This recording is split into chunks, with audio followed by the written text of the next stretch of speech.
কথায় রয়েছে, বিশ্বাসে মেলাই বস্তু তর্কে বহুদূর।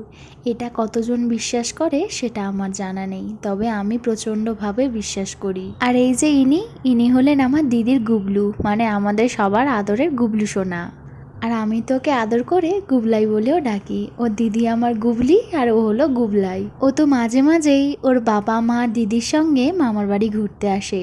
জগদ্ধাত্রী পুজোর সময় আমাদের বাড়িতে এসেছিল, বেশ কয়েকদিন ছিল।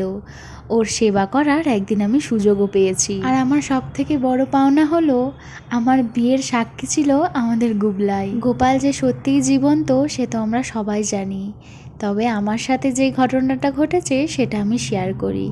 দিদি তো সব সময় বলতো যে গুবলু এই করে ওই করে, ও সেটা বুঝতে পারে। ও তো ওর মা বাবা দিদি সবাই বুঝতে পারে। আর আমি হলাম ওর মাসি। মৌমনি যেমন আমার সাথে দুষ্টু মিষ্টি সম্পর্ক, ওর সাথেও সম্পর্কটা আমার ঠিক তেমনই। ওকে একদিন প্রথম আমি যখন স্নান করাচ্ছিলাম, ঠিক বাচ্চারা তাদের মাসির সঙ্গে জামা পরতে গেলে যেমন পরতে চায় না, দুষ্টুমি করে, আমি না ঠিক তেমনই অনুভব করলাম।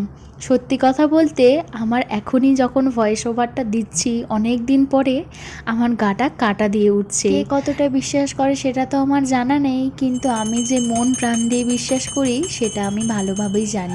আর এটাই তো ভক্ত আর ভগবানের মেলবন্ধন।